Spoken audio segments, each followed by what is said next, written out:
steroids, man. Oh yeah, no problem. That one was spicy. So the Warriors have to play 48 minutes. So I think it's going 7. I have the Nuggets in 7. Ant-Man, Batman, Watchmen, Lakers in 5. It's money time now.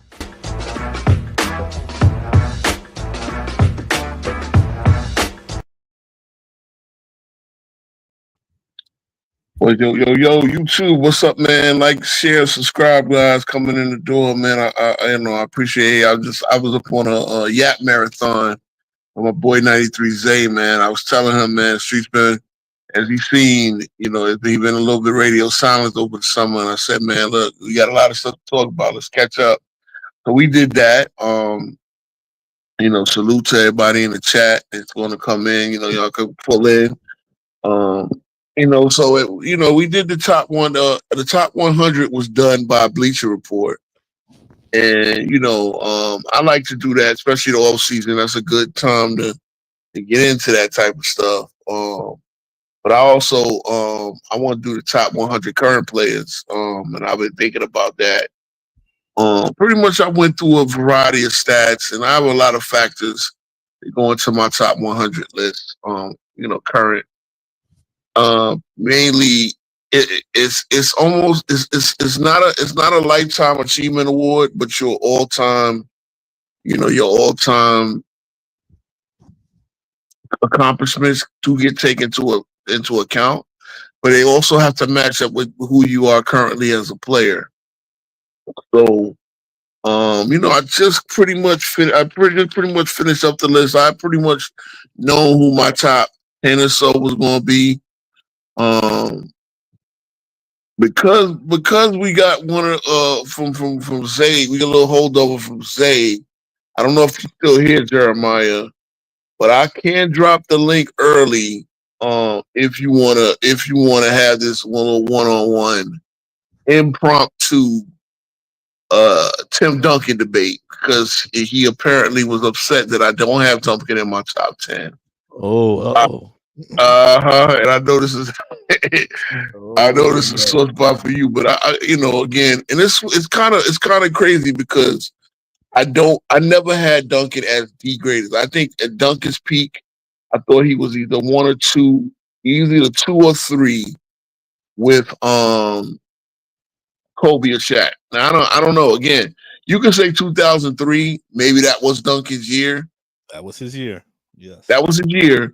But see, the way I kind of do it is, he needed a back-to-back maybe to knock them off 2 years in a row for me to give either him the nod over Duncan or Shaq. No, I'm either Duncan or the Shaq or Kobe. I think Kobe.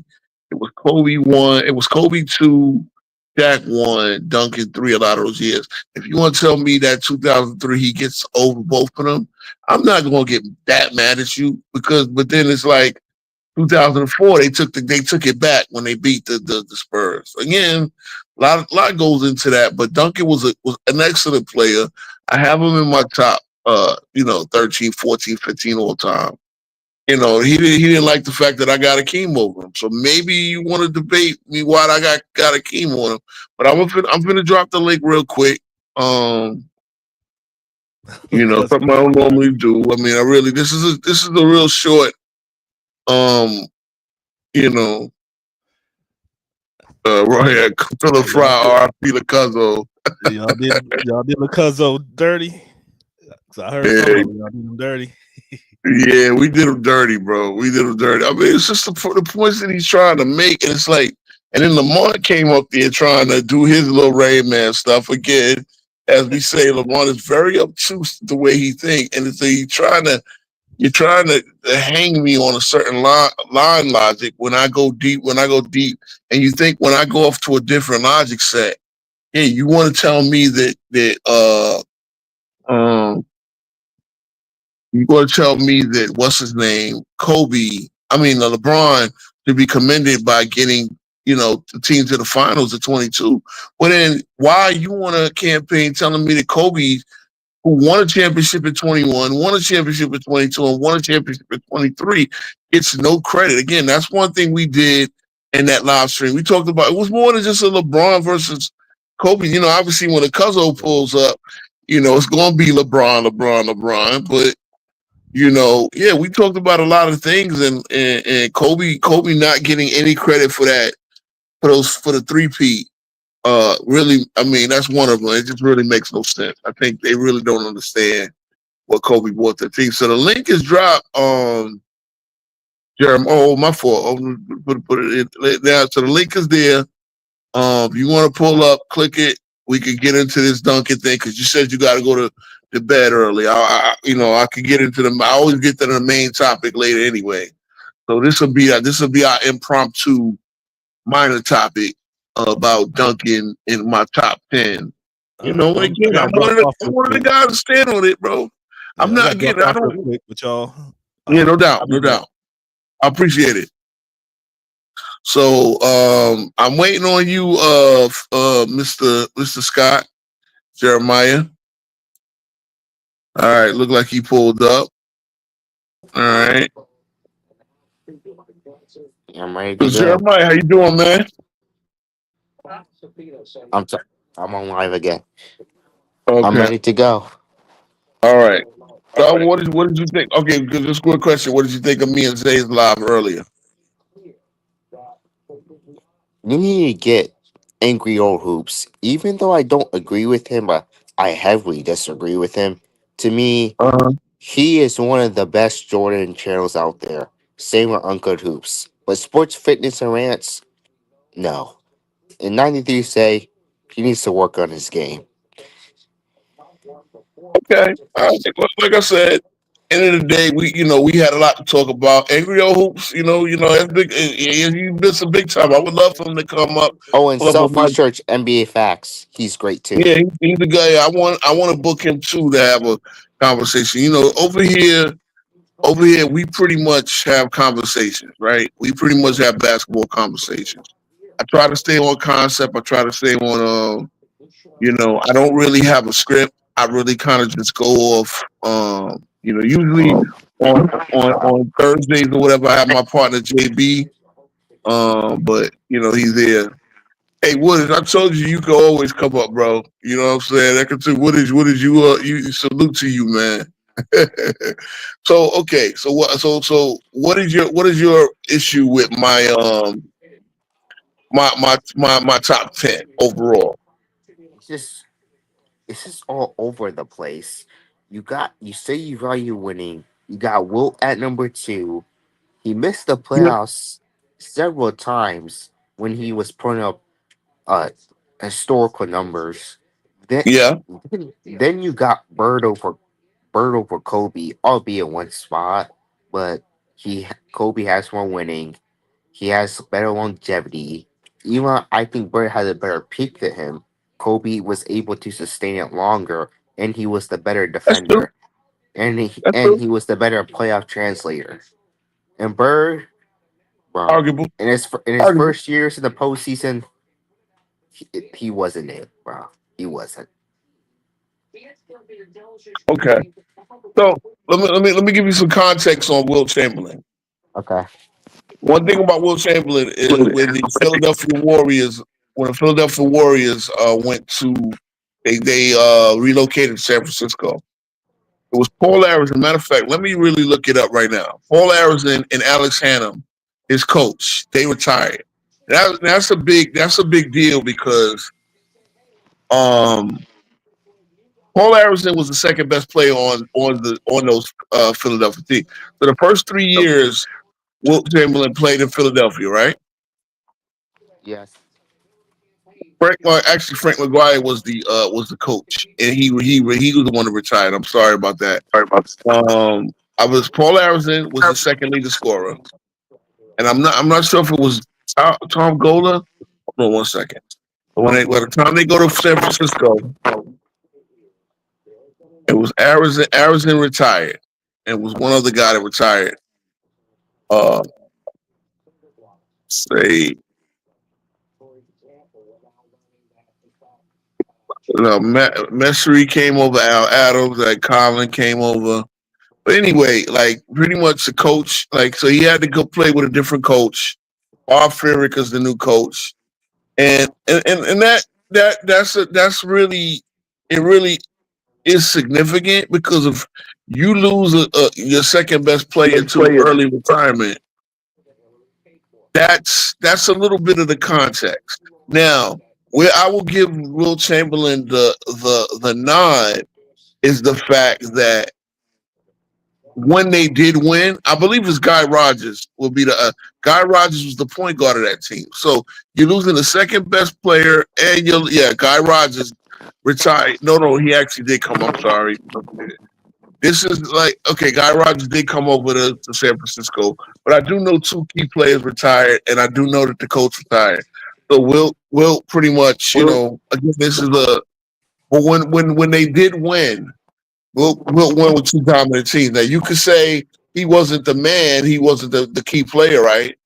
I will say he was the backbone of that team, and he changed his game up to the benefit of the Sixers and the Lakers, and he became a more all around He was player. the best The player on the Sixers team. and the Lakers all around. Say again? Yeah, he was the best player on both of his teams. I don't care. He was the best player on both of his championship winning teams. To me, I'm not one of those people just because you score the most doesn't make you the best player. Like Kevin Okay, understood. he didn't score the most. He okay. Yeah, understood. Okay. So that's why I mean, Okay. again, between that and the fact that The reason I mean, look at some people could put Will down. Look, as long as you put Will in your top 10, because you got to realize this guy is the Babe Ruth of basketball. Like he was just that damn good. He was just that I know.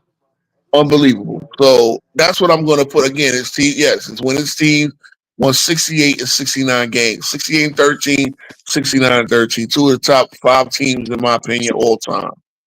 So that's the Yes. it'll erase the narrative that he was a loser because now when he did win, when he did figure out a way to win, he won and he won in dominant fashion. So that's the way we're gonna go. So now, okay, now you had an issue with me putting Bird over Kobe. Yes. Bird. The issue is that Bird never had losing seasons. Now I'm not gonna put Kobe's losing seasons as an old guy, as an older player with the Lakers rebuilding. I'm not going to hold that against him, but I will hold the one. And again, that was what he chose.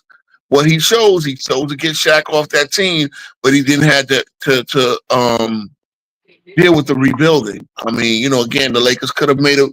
It was really hard to get the value for Shaq. I get that part, but again, the losing seasons. Bird to me just was, it's a really narrow, thin margin. But I'm gonna hold the fact that Bird never had a losing season. That Bird's teams were contenders almost every year, even when he had the bad back. They still were contention. Bird was just was a winning player. Again, to me, him and Magic were almost interchangeable. And if you tell me Kobe is right behind those two, I'm not. Kobe could have been top five in my opinion, but I got him just behind them. I think Magic is greater than Bird, but yeah, and that's why I got Magic 5 and Bird 6. But I do think it's still a razor thin margin. I do think that at one point their rivalry and Bird was on top for like 1 year, and Magic came back and got him. Bird got him the next year. Yeah, I mean that's just the way I feel, and I feel like I said that rivalry saved the league. So if you're gonna go impact those two, oh yeah, it was Stone Cold and Rock. It saved it. That's how Stone Cold and Rock saved WWE. Let's save the NBA. Yeah. But in 8, LeBron. And LeBron, again, you know why I got LeBron? And I got to refer to feedback. I don't know if that's me or not. But the reason why I have LeBron number 8 is because LeBron is still, as I say this, and he's still at the casino table betting big shit. You understand that? You understand what I'm saying? I don't know. I don't know if you're even old enough to go to to the casino. I don't. I'm not gonna actually age anything like that. But he's still at the table at the blackjack table betting big, and he's coming up way short. That means when you're up there in LA, you're with a storied franchise, They're still making moves to satisfy you, and you're losing. You're not getting out of the first round. And it seems like he thinks, well, if I win a championship, this will really cement my legacy as the GOAT. But no, the last 4 or 5 years, you've been playing with AD a top, and as we get into my top 100 players, you might have an understanding if you're still listening, or if you got to go to and we'll debate this after we'll debate that after we finish this part. But yeah, LeBron, again, the longevity is great, but LeBron has had many teams that he's shot for the chair. Again, the Westbrook team. When he traded for Westbrook, you traded a lot of the Lakers' future. You traded a KCP again, which was a good perimeter defender. They have not replaced a KCP in the perimeter defense. You traded Kyle Kuzma. You traded a bunch of guys, and you traded draft picks. The Lakers are now missing a lot of talent, and they're trying to scrap it together with buyout players and league minimum players, and it's not working. And you're now playing with Luka again. Everybody thought Lakers in 5, well, they lost in 5. So now what? You think that LeBron doesn't lose anything because of that? Oh yes, he does. The same way Luka loses something because of that. But Luka, go He ahead. lose. He, yeah, I think LeBron should be criticized for these last 2 years. See, I'm not one of those LeBron fans. I expected Okay, them to I beat the got you. I expected them to beat the Timberwolves. Okay, and Yeah, for them to yeah. get, and I wasn't surprised that the Timberwolves beat them, but for them to get dominated, especially that last game, the Rudy Gobert game made me sick. Yeah. Yeah, I That mean, that again, you talk in 2022 when they got 2021, right, the year after the bubble, they were defending champions, and they got when AD goes down, they got smacked off the planet by the Phoenix Suns in that I'm not first round. gonna Again, blame remember, he was making a lot of LeBron fans made the narrative LeBron got out of the first round every year. Well, since then they've lost 3 times in the first round. that You is know, that is that is true, but I'm not gonna criticize LeBron too hard because after that injury, him and AD were never the same. They were never the that's same. true. But you know what? Here's the thing, especially that year after the bubble. Everybody was dealing with a lot of injuries. Everybody was dealing with injuries, and I, it was a war of attrition. So no, I get it. Okay, the problem is they followed that up with the Westbrook team, with the team that they get. And mind you, giving Westbrook all of the criticism, as I showed on now, the community now, page, now that was a I, failure. That was a failure. it was a There is failure. no. You got again, and the team was an awful team. It was a very awful team. Let me see my mind. You getting I think I know why. But it was an awful team, and they severely underperformed. And that's gotta come to your again. I'm one of those guys. When you shoot for the moon, when you stay shot for a super team, especially when you shoot for a super team, and you don't even make the play in. Again, that's the second time in the first 4 years of LeBron being there in LA that they didn't make the playoffs. So that's gotta be held against them. They Yeah, made the playoffs, yeah. out of the play-in 2 of the last 3 years, knocked out in the first round twice, and that conference finals run was another overrated. Well, again, it was a conference finals run, It was a but decent run. It was decent. It was it was decent. decent at best. But so again, between that and the other failures of his career, the other bad series of career, mind you, I'm go. Magic Johnson never played on a team that won less than 54 games. Can you That's imagine that? 54 that, wins. A lot of years get the 1 seed. that's impressive. But the only failures outside of Laker years were to me 2011, 2014 to a certain extent, Uh huh. and I don't know about '07 though. I'll count '07 because for the GOAT debate, but I'll count '07 just to be more fair. But yeah, those were only failures See, outside of Lakers. and I don't count on 7 as a failure. 08 is a little different because to I'm not me he counting feels 08 against them. Sorry. Well, '08. Well, number one, they were favored. No, they weren't favored. I'm sorry. No. Oh, but he Oh played nine, he played particular. great. I'm See, not with again, you. He '08. played great. He played horrible in those first four games. You can't. His shooting percentage in Oh, the first four games was 23%. And this is oh the yeah, guy that said, I vow to play more efficient for my career. he was terrible. But the reason I cut more slack because he was facing against or one of the greatest modern defenses. They had defenders, good perimeter Hmm. defenders, and Rondo, Posey, and Allen. They had they Yeah, no had doubt. Oh, elite, Posey gave him fits. yeah, and they have elite rim protectors, so they clog the lane. And we all know in '08, LeBron is not beating you with a jump shot.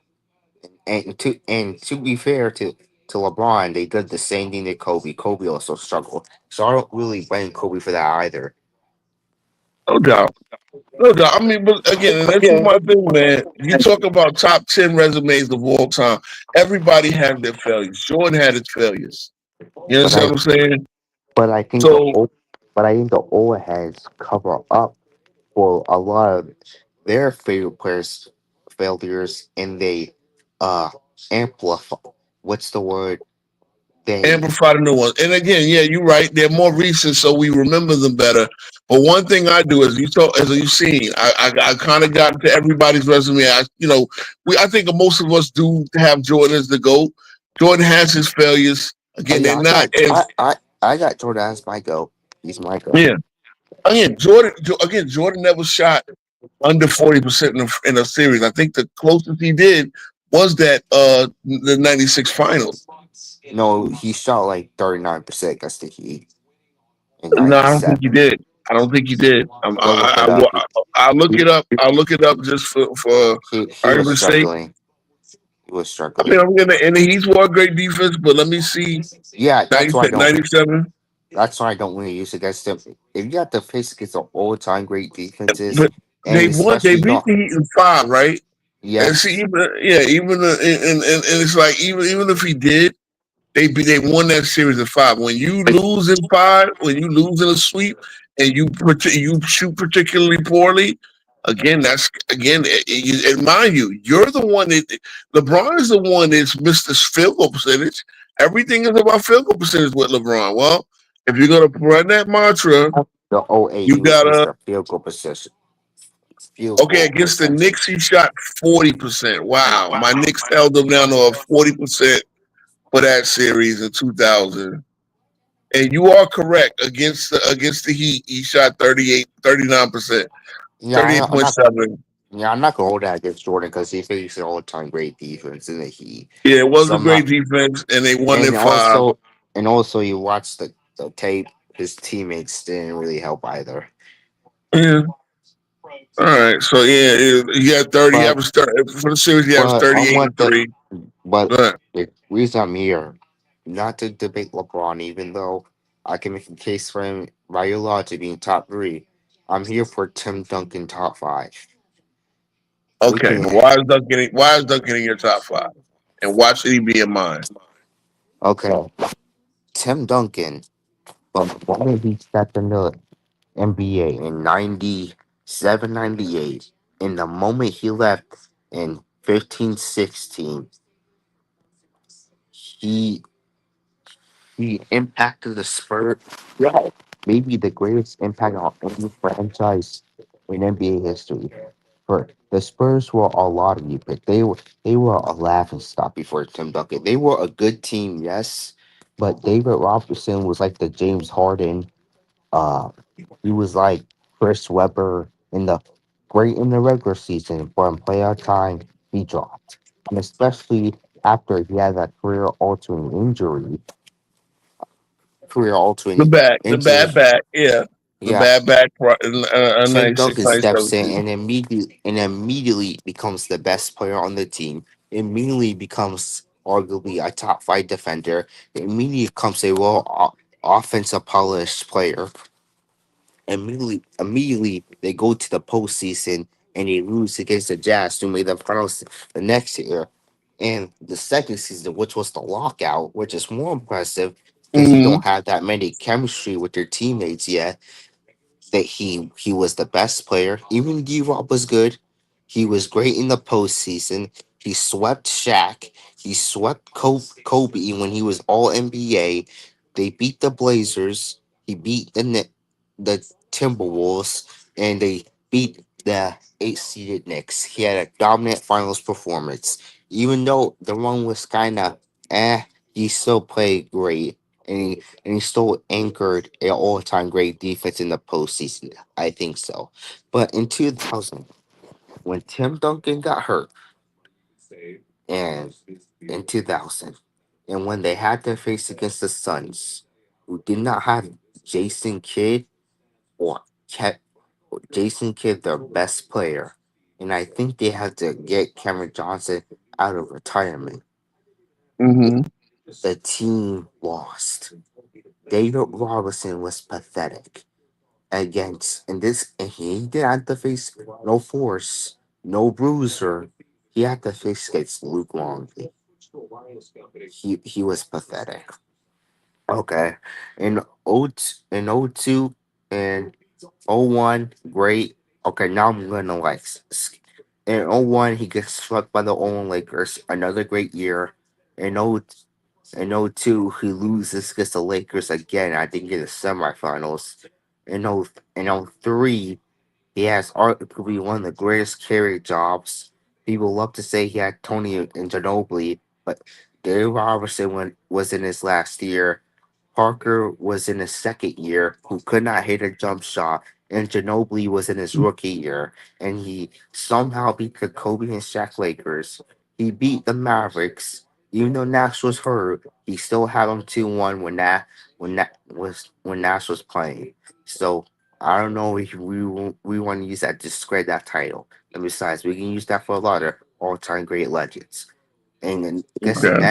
against a great defensive team in the Nets, he averages 23, 17, 5, and 5. He Great was number. yeah, I watched that series. He was great. Like they could not get into the rim at all. At all. They had to make the Nets, who were not a good shooting team, rely on their below average jump shots to beat them, and they couldn't because they couldn't shoot at all. In '04, he anchors arguably the greatest defense. They have like a negative 9.2 net defensive rating, with which they're holding teams 9.3 down to league average. And Mm-hmm. in '05, this is when the team was starting to get good, but Tim Duncan's still like the alpha of the team. They have a good run. They face the Sonics. I forgot who they faced in the first round, but then they faced the Suns. And the Amari Stoudemire destroyed Tim Duncan in pick and rolls, in the block, in the baseline. He was just giving all the type of stroke. But Tim Duncan was good offensively too. In '05, Tim Duncan was great. In the finals, he even though he struggled offensively, he was still one against one of the greatest defensive teams of all time in the Pistons. Uh, he was all time great defensively. He caused so much trouble for the Pistons offense, delaying off ball action, make making post ups harder, uh, making having like a lid on the rim. Like they could not drive on the rim against Tim Duncan. Like he was great defensively in that series. Oh Yeah. six, oh Bro, you got. six, I and got. oh Let me stop you. You got Duncan's career mapped up very well. okay, and no, Very well. okay. Do you want me to go or stop? Yeah, you can go. You can go. Let's kind of wrap it up around the 08, '09 era because I think that was the dominant part of his career. Right, he still was excellent, but because that's the all time great part of his career, and that's what I want to really Okay, debate you on. okay. And no, in '07, in '06, uh, they lose to the Mavs. Tim Duncan played great, even though Dirk torched him on the post, on the elbow, in isolation. He just destroyed Timmy. But to be fair, that is Dirk. And he also destroyed KG in one series. In the next season, '07, now People love to blame the Amani Stoudemire situation, which as a Suns fan, it does hurt me. It does. But then again, what was the series like 2-2 when Stoudemire got thrown out? Yeah, I But believe so. yeah, and the Suns still had a good team. They got Boris Diaw, Raja Bell, and besides, one of the reasons why Nash got the MVP is because Amari Stoudemire was hurt, and they were still able, I think, to win 60 games without him. Hmm. So I don't know why people bring that up. But in in '07 against the Cavs, offensively he wasn't that good. You can start to see his self creation start to fall. He wasn't the same post up player. He couldn't hit down his catch and shoot jumpers. He was still a good roller and cutter. You can really say his post game is on the decline. But Hmm. defensively, once again, he was. Tim Duncan has a case to be arguably the greatest defensive finals performer ever. Like, even though we love to crown LeBron because he couldn't shoot in that series, that is true. Bruce Bowen did a good job, but one of the reasons LeBron torched the Magic because even though Dwight Howard was a good rim protector, LeBron was able to go right by him because of his speed athleticism. In no way, LeBron doesn't have this freak athleticism yet. And Tim Duncan was able to make LeBron uh shoot mid-range jumpers, and he couldn't do it, and he struggled immensely. Okay. And okay, so we're gonna skip a couple years to 12-13. He's still great defensively. Still great. Still holding up. Not the dominant player anymore, but Yeah, but still like, yeah. uh 12-13. Yeah, 12-13. He's still impacting the team. He's still giving longevity while other players are either retired or not impactful anymore. Uh, in 13, he was still giving LeBron fits in the finals because LeBron was struggling in that series. He was Big time. struggling, and to be fair, they did have good personnel. They are playing zone a lot in that series. They had Kawhi and Danny Green. So to be fair, it wasn't all Tim Duncan. But LeBron is a rim player, and if you have a great rim protector, you can do several damage to his offense. Because LeBron needs that rim, not only for his layups, but also for his Mhm. collapse and shoe, manipulating the weak side defenders, so he can find the 3-point shooters on the wing. So in 13-14, uh, The he revenge year. was solid. He was solid. To me, he wasn't the. To me, I always said this. Popovich was the best player on the team because Yeah. none of them were not stand out. They were just destroying teams. And the way they 62 eviscerated, wins. Yeah, they won 62 games. the way Nobody they, act like nobody averaged more than 60. Like Parker was the leading scorer. They were actually tied in MVP voting. Duncan got deep point voting. can I respond to that super chat and Philip Fry? No. And I hate when people act like Tom. You guys are saying this after the fact, but No, in real time, no one thought the Patriots was gonna when Bledsoe got hurt. No one thought this was this great Patriot situation. It was after that. It all was right. after, and Tim Duncan. That it was still a solid situation, but it's nowhere even a more compare a better comparison is Magic to the Lakers.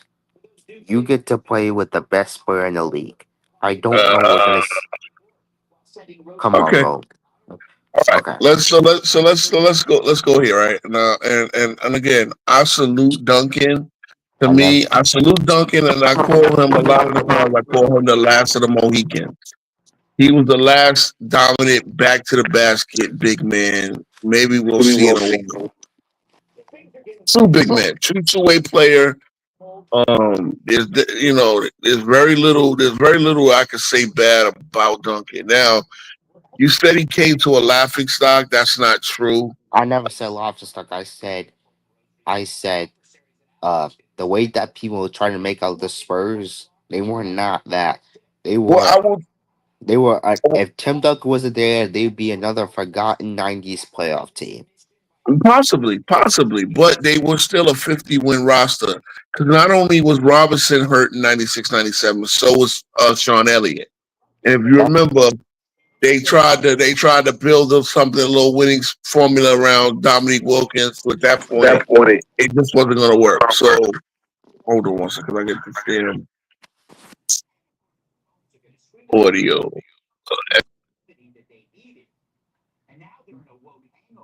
Uh, but yeah, they had a little bit of a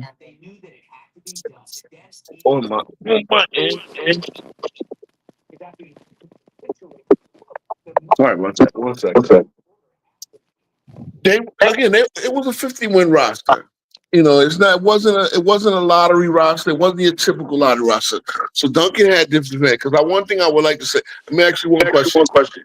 Do you think Duncan would have had the same early success if he was drafted to Boston? Because if you remember, Boston was they actually thought that they were going to fix that lottery for Boston and put Duncan with the Celtics. Being that Celtics usually got all-time greats. was Paul Pierce there, or was he there after? No, Paul Pierce wouldn't have came until after because Paul Pierce was drafted in '98. Okay. So if Boston would have won that lottery, do you think they would have? You think Duncan would have had? I'm just saying, you think he would have got to the finals as early as he did? I mean, In a pathetic East. now that East wasn't pathetic yet. Unfortunately, the East actually was a stronger conference early. Right off the bat. The West The was East didn't get starting. pathetic until Jordan retired, pretty much. No, The the West East didn't was.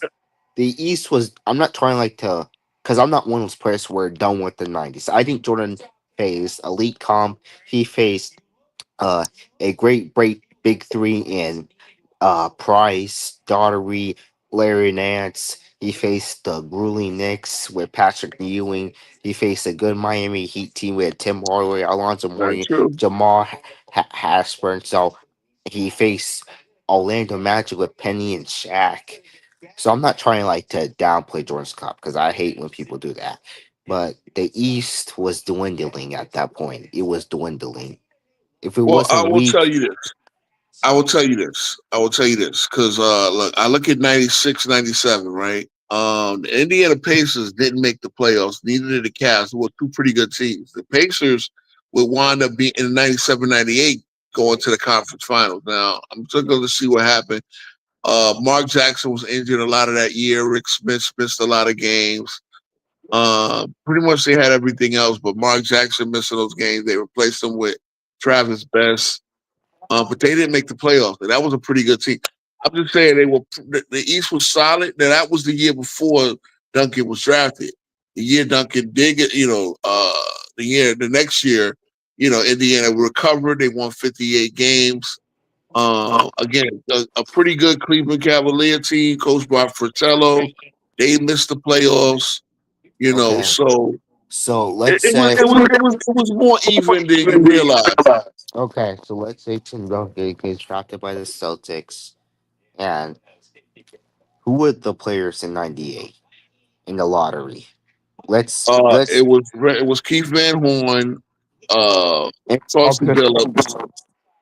Paul Pierce had a guy like Antoine Walker. So let's give Tim Duncan a guy like that. Yeah, instead of Robinson.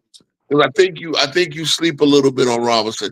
Robinson's back slowed him down, but he still was a great center because if you look at the rebounding percentages and everything else, he would put up pretty good numbers. He just wasn't Admiral getting 25, 26, 27 a night anymore. Popovich actually limited his minutes but his back had pretty much slowed him up. Now, I understand that, but when you couldn't get out of the first round, it gets I can understand if it was the Lakers or the Kings, but the Suns without Jason Kidd, come on, come on. Wait, when you talking, you going to 2000 when you going to 2003 years post back injury, and Robinson. Oh, his shooting percentage was terrible. Robinson held it down. That a little bit. He held it down a little bit. Obviously, they missed Duncan, and they lost in 4 games. I mean, I just think Duncan was. I mean, Robinson was. He was an All-Star 3 out of the 6 years there. If there And was an All-Star game in '99, he would have been an All-Star that year. David Robinson was still a good player. They Yeah, used he him was still more a good like player. as an off-ball player, and they used him more as like a roller, a screener, a cutter, a guy Yeah, you could throw a lob in transition. While Tim Duncan was the guy back to the basket, slow, yeah, paced, half real court steady. offense. Yeah, Really steady. And the combination of those two absolutely stifled teams trying to attack the basket. So that was the strength of it. You had good enough backcourt play with Del Negro for a minute. Avery Johnson, these guys, they didn't turn it into the Terry Porter and Antonio McDaniels. Steve Smith came in there at one point. Steve Kerr came after the Bulls dynasty was over. You know,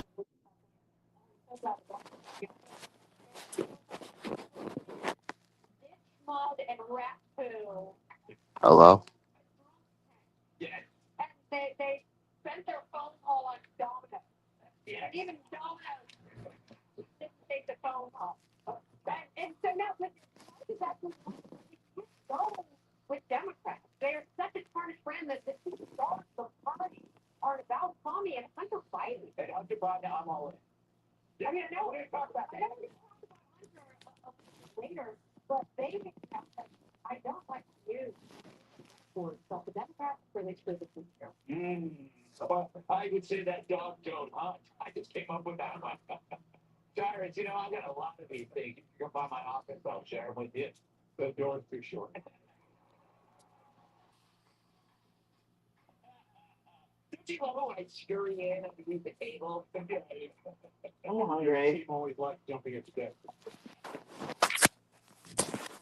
Hello. Do you hear me, bro? at least. Okay, that's neither here nor there. Um, the reason why I got Akeem, and again, I really feel this way. I'm not It gonna really argue Hakeem. To me, they're interchangeable. So forget Hakeem. okay. Matt, I want to debate Magic, Bird. Ooh, okay, all right. And Kobe. Matt, I got Kobe over Duncan. Okay, cool. So you got Magic and Bird. Yes, and LeBron, well, LeBron. Again, as much as I supposedly hate LeBron, I think LeBron's a better player than Duncan. I got LeBron over And, Duncan. I got LeBron over okay, Duncan too. and I got Shaq again. Shaq got the 3-peat, the dominant era of Shaq. I Again, don't know Shaq. about Man, Shaq. yeah, It's I get simple. it, and I understand. But I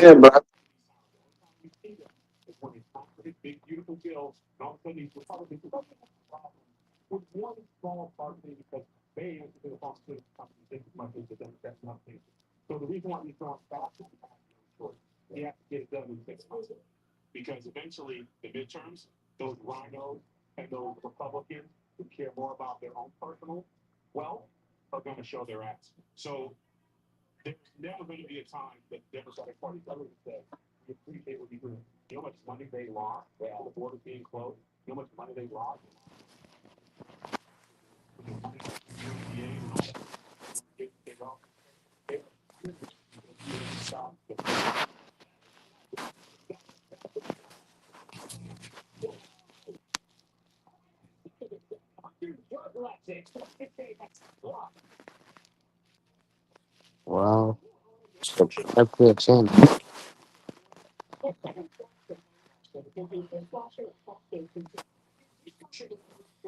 I don't know if the link is out there, but you want to hit the link, hit the link.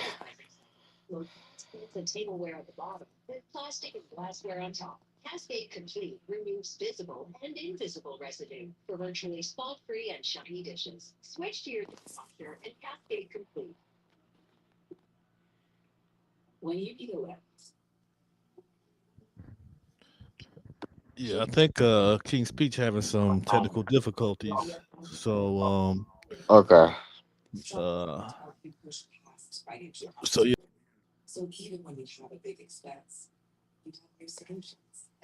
yeah, I'll drop the link for you, casual. You think Tim Duncan's top five? Sorry about that. Hold on a second. Sorry about that. I knocked myself out of my own stream. Looking at stats. Hold on once.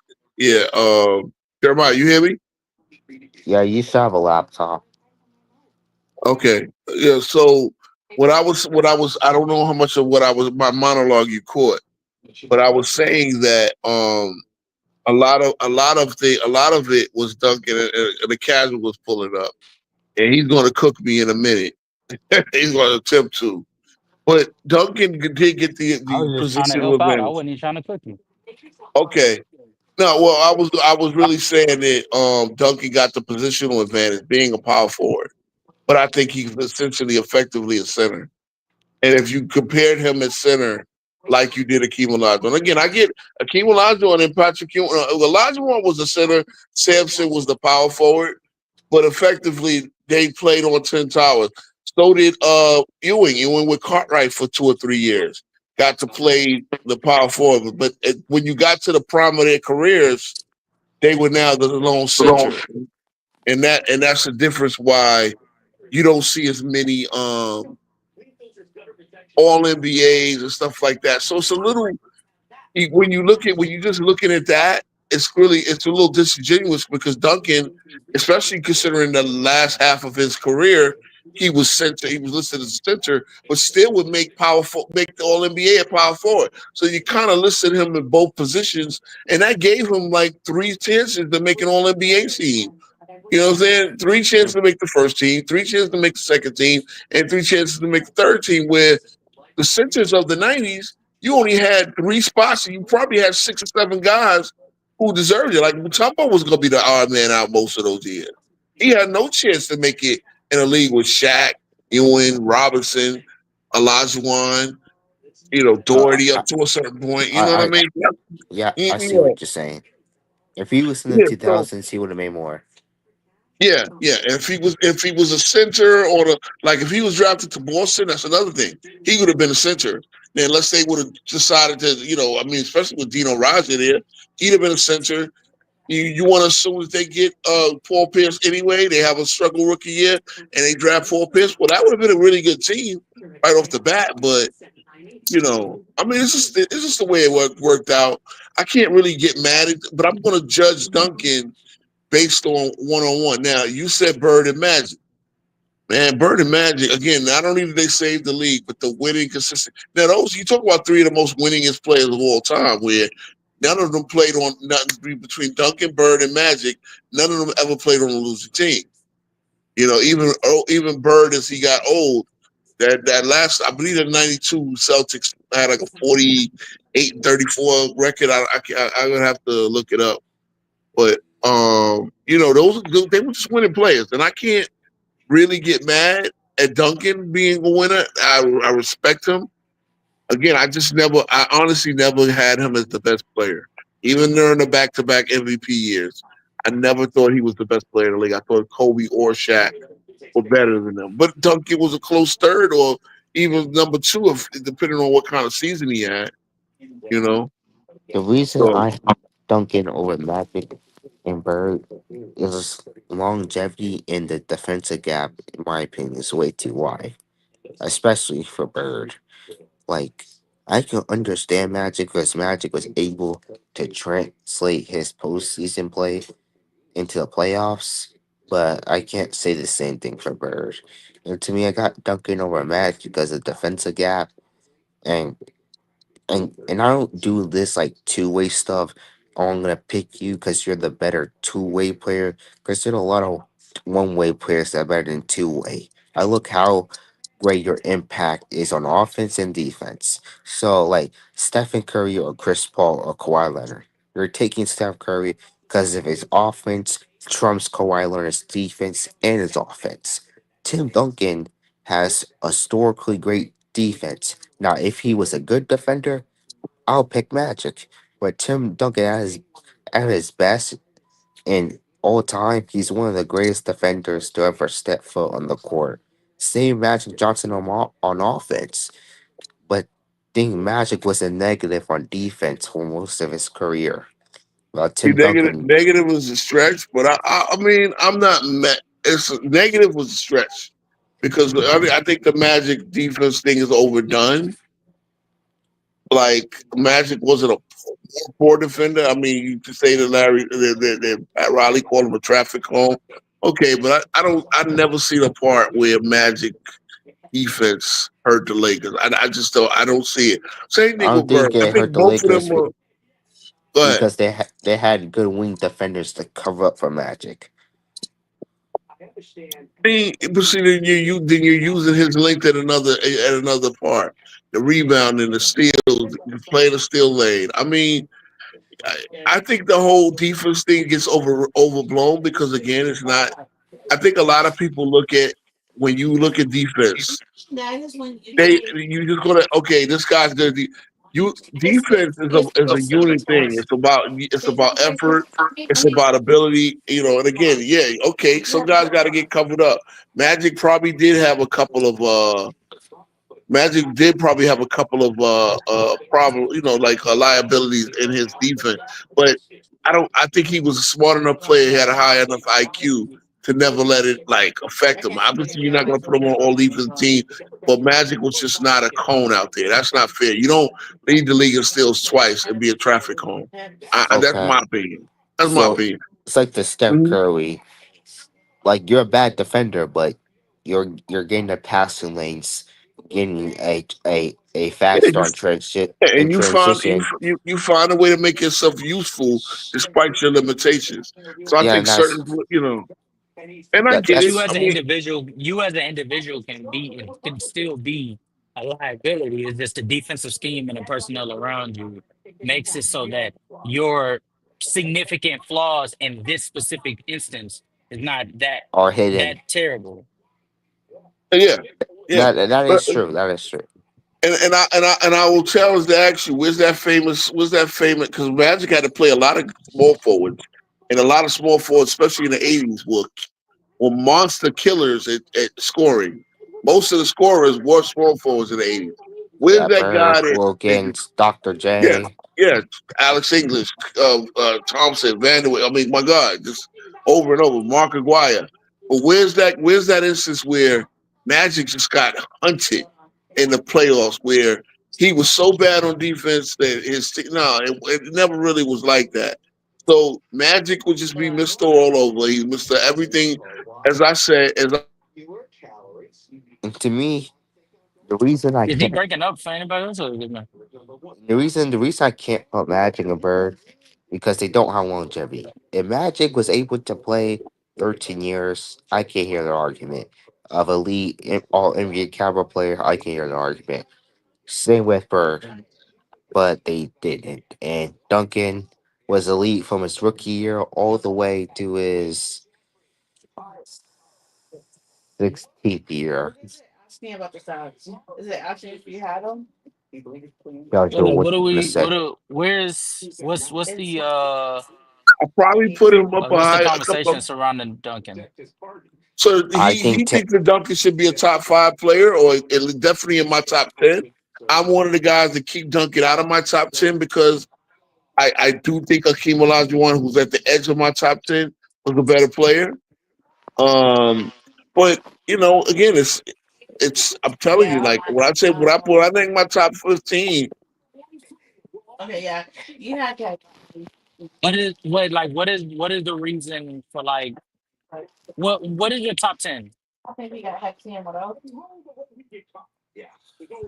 Yeah, I'm not sure what's going on. He keeps breaking out. Keeps dropping out for some reason. Okay. Yeah, I'm trying to figure out exactly what the conversation is about. that's MJ at one. He has Little I think at two. it's He has Bird Duncan at. He is has his top Magic. five. He has Magic at five. Bird at six. Uh, seven Kobe, eight LeBron. I think Shaq 9 and 10 Akeem. considering And I the don't know. conversations have been going on, you know. So I Hey, mean, bro, look, we probably had a stalemate here. yeah, Let's see you that. keep Wait, okay, you keep going out for some reason. well, okay, so Mhm. restart the top 10. So Yeah. you say is Jordan one, I'm guessing Will Kareem, Bill Russell Yeah, well, on par? Jordan. I got Jordan, Wilt, Russell, Kareem, Magic. That's the top five. Jordan, Kareem, Will Russell, Magic. My next five: Bird, Kobe, LeBron, Jack, and Hakeem.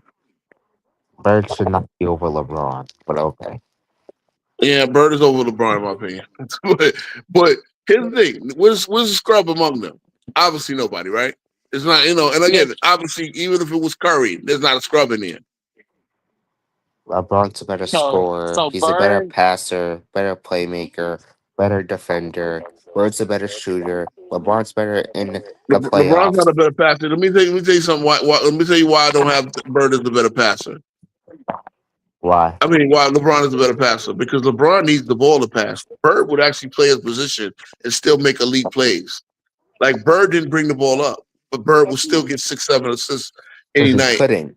He Which couldn't. means he couldn't. He He could. was Bird not so a could then bring the good. why ball. isn't so then You think why Bird? isn't Bird so then why isn't Bird a better passer than Magic? Why isn't Bird a better passer than Magic?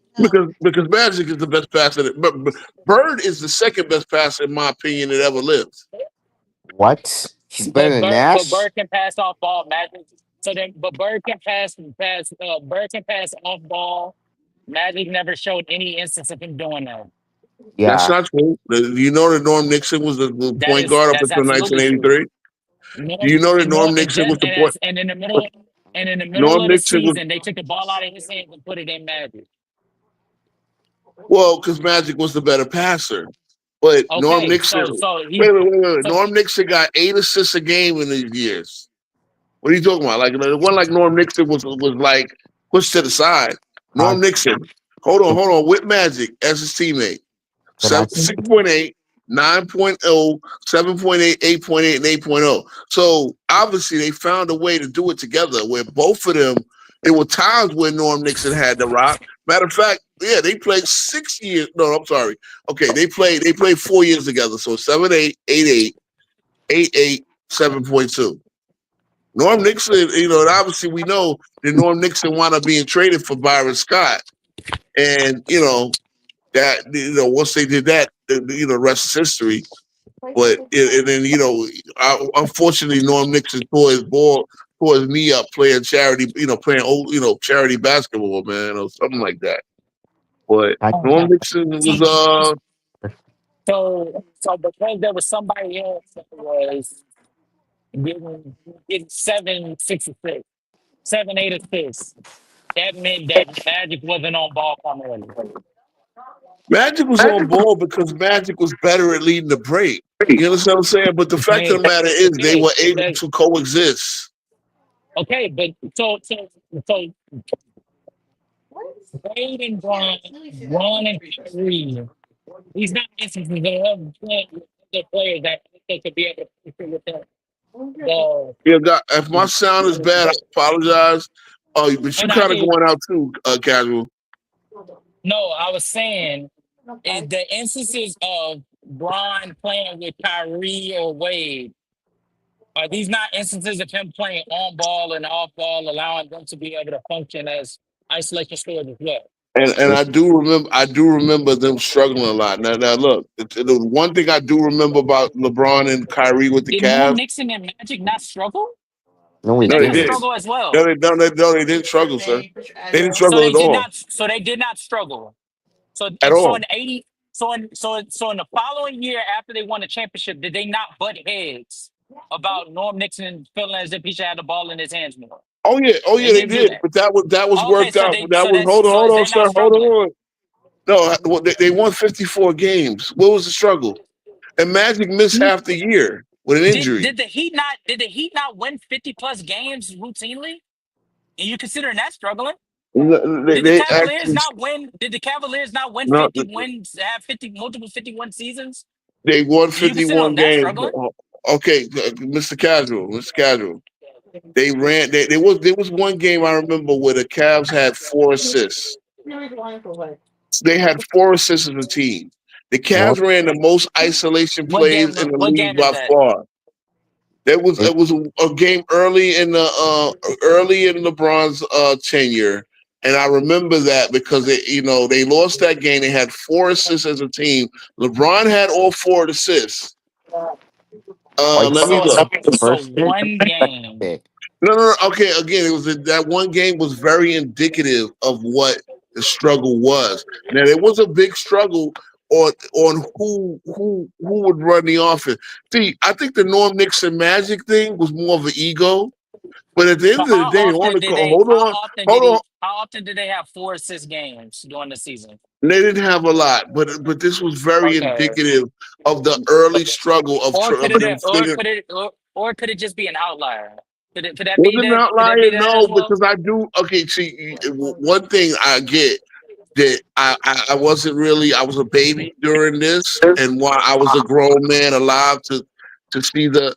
But if I look on the basketball court, if I look at Lakers games, I'm not going to see because Magic again. As I tell you, with thing with Magic, Magic can play wherever you wanted to play him. Magic did play, especially as his rookie. He was not the starting point guard. Now, again, they realized that having the ball in the Magic's hand would lead to better offense. Running with Magic would lead to better offense and easier score opportunities. But Uh-huh. they were able to play a lot more easily together than Magic and than LeBron. Because again, one of the issues that the Cavs had is they ran the most isolation plays in the league. I'm They not. ran it I'm not. out. I'm not arguing LeBron's and Magic. I'm talking about your argument of the Gotcha. Can I Bird say being a something? better offense. Well, let me just say this, and then you can interject, please. No, I'm not. We're not arguing LeBron to Magic. We're arguing your stance that that Bird is a better passer than Braun because of the single idea of him being a better off-ball passer than Braun, or him having the instances that you can Yeah, point to of him passing off ball primarily, and when the same thing could be yeah, contributed to, when the same thing could be attributed to a situation of Bird and Magic, and yet it's so easily pointed to Magic. two different. So why wouldn't the First of same all, thing be? first Why of the all, it's same two thing wouldn't different. be attributed to Braun and Bird is beyond me. I'm Gotcha. Can But I say please go I'm something? gonna on. tell you, Yeah, please go ahead. it was two totally different scenarios. Two totally different scenarios. I'm gonna tell you that right now. It was two totally different scenarios because Bird really just played small forward. He never really felt the need to bring the ball up. He never considered himself the point forward. Whether it be Tiny Archibald, Dennis Johnson, whoever, like that was their job to be. But Bird, from his position, from his small forward position, would be an elite playmaker, just an elite playmaker. Just It's get a triple double it's any night. two While LeBron, it's I'm two gonna different say it again. scenarios. Guys, I want to It's two interject. Okay, different scenarios. Yeah, Uh, please okay, do, this please is do, a please do. go ahead. yeah, Larry Bird is a better off-ball passer. To, how many times he cut off our curl screens out of floppy action and have a catch catch and pass situation and fly someone under the basket in a dunker spot for an easy layup. That's beautiful, okay? But all four passing is just not the only passing. There's pick and roll passing where LeBron's Of course. that they Larry they're just passing out of the post, which LeBron is better than that Larry Bird. There's skip passing, there's transition passing. All of these things LeBron does better than Larry Bird. So Want to talk about No, no. No. and to piggyback off of that, even if hold on, I'm hearing an echo. I'm getting feedback. even in the half court he's better. No, then it and to piggyback off of that, even with you stating that it's two different circumstances or two different scenarios, which I agree, these are two different scenarios that end with the same conclusion, ironically. When it came to Magic Johnson, even with Norm Nixon being there, they realized that Magic Johnson was the better passer. So much so that they traded Norm Nixon in their fourth season together to get Byron Scott so that they could be able to have After their fourth season. uh, um, a more efficient ecosphere around Magic Johnson for the offense, for the sake of the offense being as fluid as possible. For LeBron James, same thing. You going in and out, Cash. Okay, let's forget the passing part. LeBron's a better defender. He's a better scorer. He's a better ball handler. He's a better playmaker. Well, I'm sorry. I don't agree on none of that. And I'm gonna tell you why. I'll Okay, tell you fine. why. Because LeBron.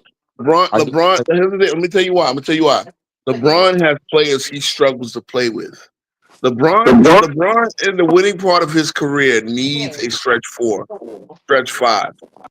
That's why they built teams. I think with Bird and Magic, these guys were skeleton keys.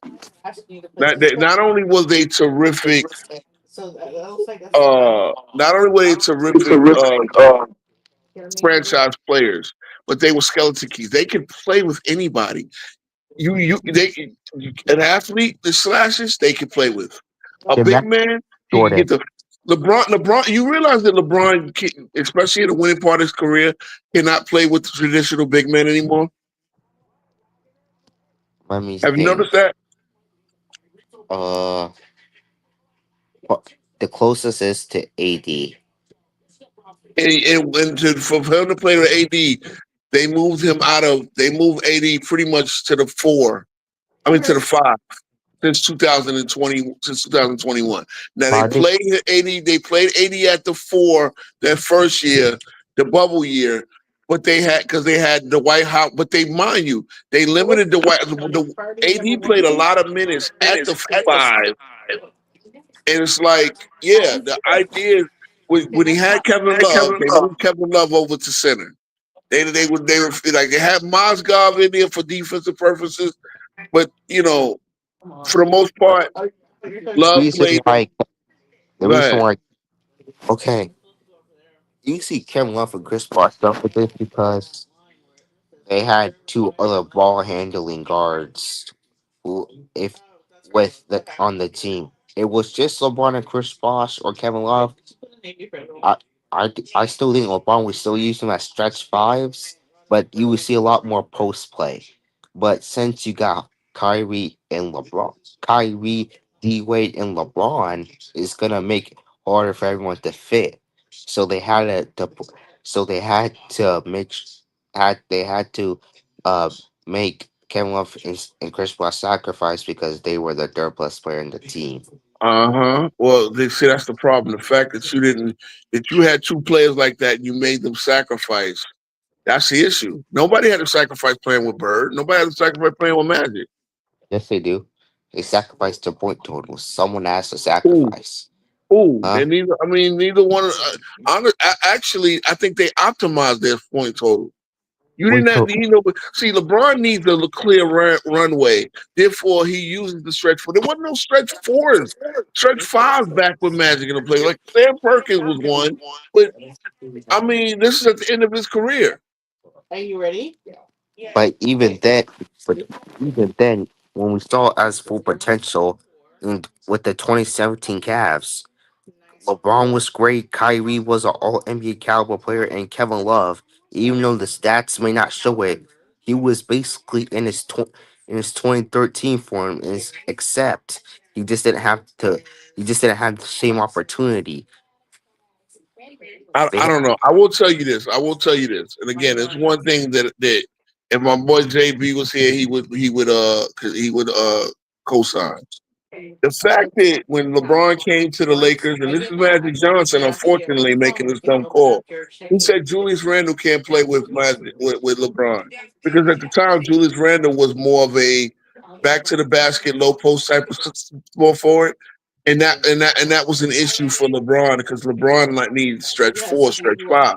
Now Randle went to New Orleans and worked on his jump shot. Now do you have Randle being an all around type of 3-point shooting small forward who could still play low post bully ball. So again, the fact of the matter is, the Magic and Larry, they can play with any type of players. They can get the ball into any type of players. They can get the ball out to any type of shooters. I think, so I mean, look, at the end of the day, you want to tell me that Magic is? I'm gonna look at all their passing compilations. The shit that Magic and Larry could do passing that rock, the IQ, the over the head passes, the fucking passes out of the post. LeBron is not a great passer out of the post. I hope you know that. He didn't know how Yes, to play the post until LeBron did not even know how to play the post until he started working out with Hakeem Olajuwon after the 21-11 finals meltdown. See, that's what I'm saying. You don't get stuff like that with Bird and this is why I'm gonna put them. I'm sorry, I'm gonna put those two ahead of LeBron. Again, okay, the worst team Larry played on was the team that went 42-40. He played 6 games that year.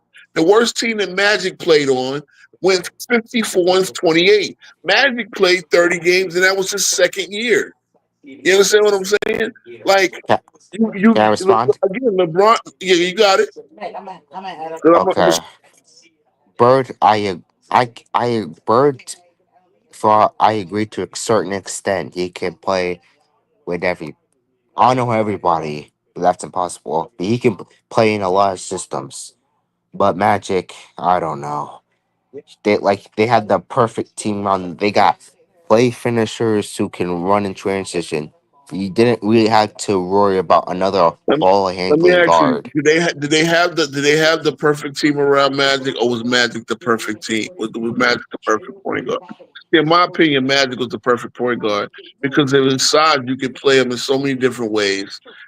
You could play him as you see as a 20-year-old. He jumped center, played a lot of minutes at center, and went out and got 42, 15, and 7 as a rookie, as 20 years old. See, I think people need to understand that.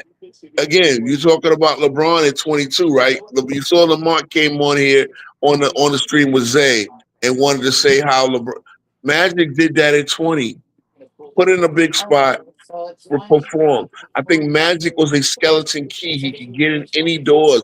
It didn't matter. The one thing he could not do was shoot long range. And even at that point, remember the last game he played with the All Star, he hit 3 consecutive threes. Magic figured out how to become a better free throw shooter. Like, I mean, look at the next thing. Magic was a 90% free throw shooter at the end of his career. LeBron still has never shoot 80% of his career. Like, I just really want y'all to understand Magic was really a skeleton key. And the fact that he never, outside of that 54 win team, every other team he played on won 58 games. That's basically a 1 seed or 2 seed every year. That's the reason why he spent 75% of his career in the NBA Finals. Remember I this. I know. When LeBron had a problem playing with Russell Westbrook, I think Magic would have loved playing with Russell Westbrook. Magic will have a problem with Russell Westbrook. Why? They're both they're, bo- Russell they're both Westbrook not does everything Magic doesn't do, and then does they're, everything he does they're do. both they're both non-shooters. They both need the ball in their hands. They both have off ball. You know what? They both proved they could cut off ball. Let me tell you something. Before going to the Lakers, before going to the Washington Wizards, who did Russell Westbrook play in the bubble season? Who did he play with? James He played Harden. with James Harden.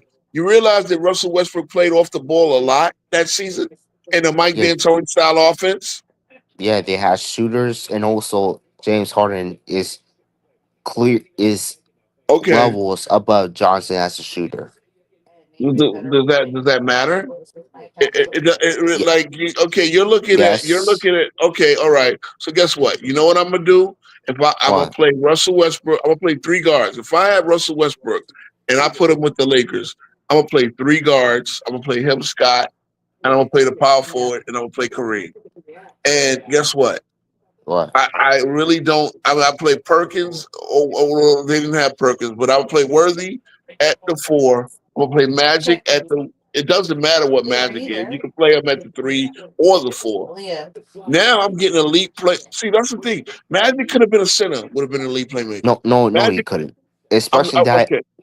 All right, not especially in that every. era. Okay, No, okay, sir. Not every day, but I can play him at the 4. See, let me tell you something. Magic came back in '96 as a fat guy. He was 6'9", 260 pounds. And guess what he did? He helped that Laker team go 22-10 in the games he played. He came off the bench and they went 22-10 because of his presence. See, again, I mean, I think you guys don't really appreciate Magic and just his versatility. Magic probably is the most versatile player of all time, and that includes LeBron James. Because again, LeBron James struggled, and you want to tell me they didn't have enough shooters? Cool. You the one that architected that team. You the one that wanted. You knew they didn't have enough shooters. Y'all had that team had 10 shooting guards, and most of them weren't good shooters. Wayne Ellington probably was the best shooter on that team, and Melo wound up being the best 3-point shooter on that team as well. It was you architect that team. Yes, Russell Westbrook played with Bradley Beal. Russell Westbrook played with a bunch of scorers. So I'm saying Magic would have had no issue playing with Russell Westbrook because Russell Westbrook does the same thing that Magic does, loves to run. You're going to see you're going to see a little bit of a lot in between them two. That's the IQ that I think that they have over LeBron. I think LeBron plays one way. He needs the ball and he needs to make shooters and he needs to, again, he needs like guys who can lob the rock to this, that, and third. But I think they were better half court players and better full court players. But look, stalemate. Nobody really won this because again, you're talking about obviously LeBron, one of the best passers of all time. So is Bird. So is Magic. Obviously Magic in 12 seasons retired as the all-time leading assist man. It's been passed since then. That comeback got him to over 10,000 because he retired in 9-8-7 after 91. Remember, he had only played 12 seasons and he still had 9,887 assists. And then when he came back in 96, that 32 game stint, he was able to get over 10,000. So had he not had to retire, he probably would be the all-time leading assist man, probably even more than Stockton. That's how, Magic was his 11, 12 assists every year, other than his rookie and second years. But, that's how it goes. So I really want to get into my top 100 list. All right. Would you want to stick around and hear my top 100 and show me any problems you have with anything? Sure, fine. All right. I'll go real quick. I go from 100. Actually, okay. I'm actually going to go 105, and I'm going to tell you a reason why. Because I do have the 5 guys who are injured. And just a quick overview. I look at things like I look at history. I look at where do I feel you are as an MVP candidate, stuff like that. I look at your production and everything beyond that. You got a little background noise. Yeah, I gotta bounce. All right, no problem. No problem. So I'm gonna Nice chat. nice shot, chatting bro. with Nice you. shot. Nice shot. No problem. All right. So let me I'm gonna go real quick. So the guys who I have is pretty much asterisks or like consolation prize players because I do have 6 players who are not expected to play opening day on there. So I'm just the spirit of saying these guys would be 100 if you don't include the injured players. I got 106. I got Quentin Grimes. I'm gonna just put it in the chat. 105. I have. What's this? God damn it! Oh shit! Is this Brandon Miller? Yeah, I think it's Brandon Miller. So 105. I think I got Miller higher. Shit! Damn it! I was writing quickly to start on time. Probably is Brandon Miller. All right. All right. So 105 Miller. Yeah, not the easiest way to do this. 104 Alexander Sarr. I think Sarr had as a rookie had a strong closeout, and then I got Castle at 103.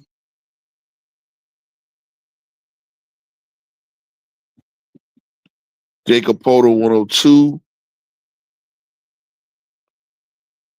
I apologize, guys. This is not the best television, but I do want to get this out here. Kyle Kuzma 101. And at 100, I got Jerry and Grant. So Jerry and Grant is the last guy on my top 100. As I said, I got 6 guys that I have an injury asterisk next to, which is why I went, because, obviously the guys that are hurt are not going to be, playing. So, like, I could say that these guys are the top 100 based on healthy players. 99, I got Jalen Suggs.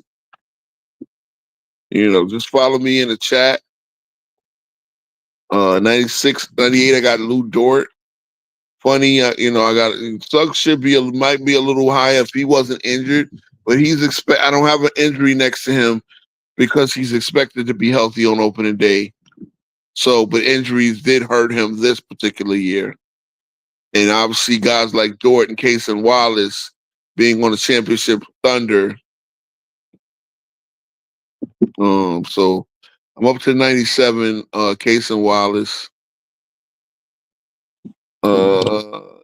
Anybody got any issues, stop me. 96, Dylan Brooks.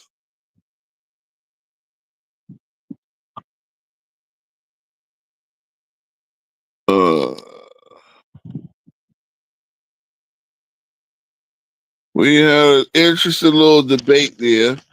95, Nickeil Alexander Walker. Now I got Naw up there because I think he's in a position to. I think he's in a position to have a really good role there in Atlanta. Andrew Nembhard is 94.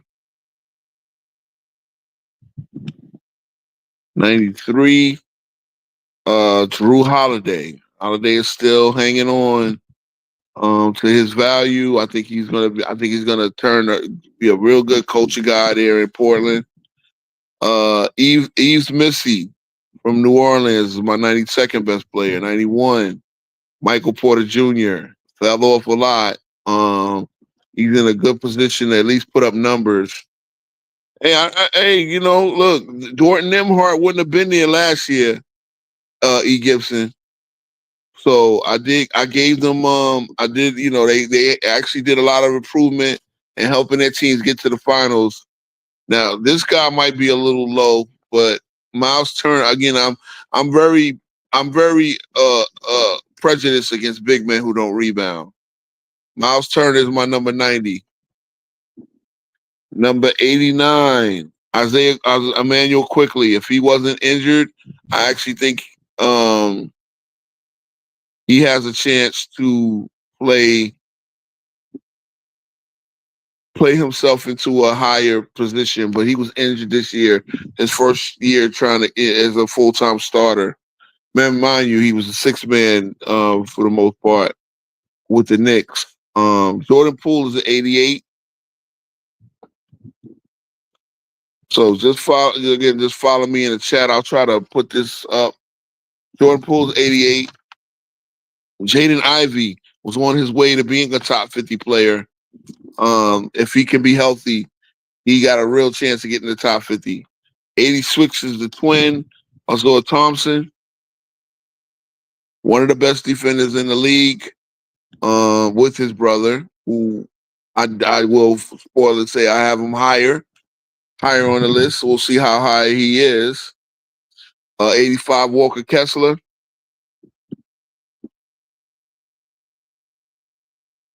84, Alex Caruso, another one who really, he could be higher, but, him and his role. Jalen Duren is number 83, 82. I got Jules Kamara. I think Kamara is one of them from Portland, one of them very low underrated players. 81 Fred Van Vliet, the point guard of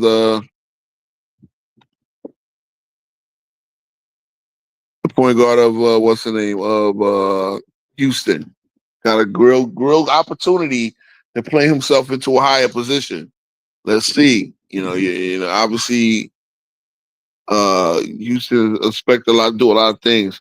80, Jaden McDaniel. Jaden McDaniel made a name for himself this year, especially he's a really good two-way player. Probably one of the best defenders in the league. 79, Norman Powell. Probably should have been higher on the list, but and he's in a good position in Miami. But again, there's only 1 year Norman Powell being at this point. Next 78, I got PJ Washington. Again, he's another guy in a good position there and to contribute for Dallas. 77, Miles Bridges.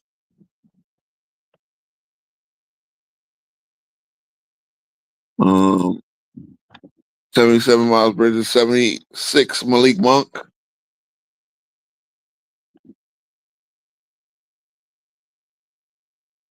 75 Naz Reid. Yeah, he just got his big payday.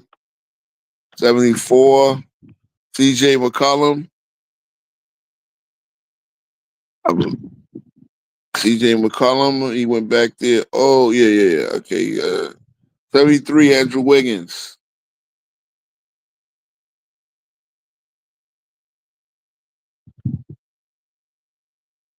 All right, so y'all follow. I'll put that one there in the chat. I'm now up to 72. 72, Tyler Hero. He's a little low. Balling out all-star, but and I'm not really tripping over the guys I have ahead of him. 71, Peyton Pritchard, the sixth man of the year. 70, Shane Sharp.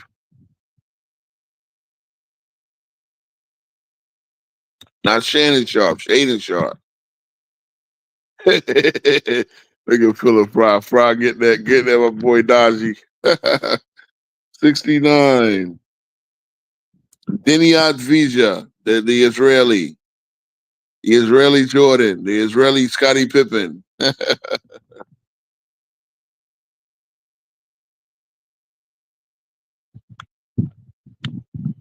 68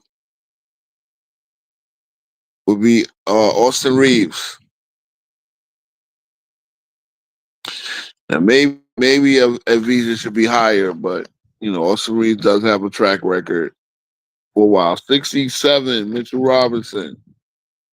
And for y'all that laugh, Mitchell Robinson has got a real chance, if he stays healthy, of being an All-NBA defender and possibly all the Defensive Player of the Year. 66, Okongwu. Again, now what's the name is out of his way. Excuse me if I get his name, the spelling wrong, but Emeka Okongwu is 66 for Atlanta. 65, Josh Hart.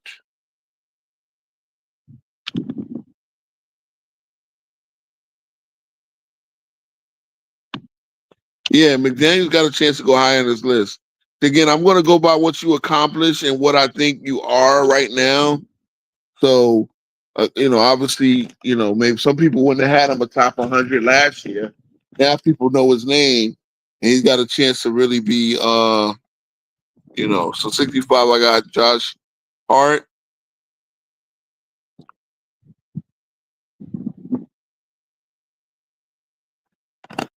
Nothing egregious in here so far, right, guys? 64, I got a teammate, Mikal Bridges. Those Nova boys a little clumped up together. 62, 61, 62, I got Jared Allen. 62. I got, and Jared Allen might have been. He might be a little low, but I think that's considering he's more of a rebounder defender. Cam Johnson at 61. At 60. Hold on, Jared Allen. Okay, hold on. Okay, Cam Johnson 61, 62. 60, oh no, I'm sorry, 63 is Jared Allen. 62 is Cam Johnson. Sorry, I did a little crossing out when I was going down my list. The 61 is actually Aaron Gordon.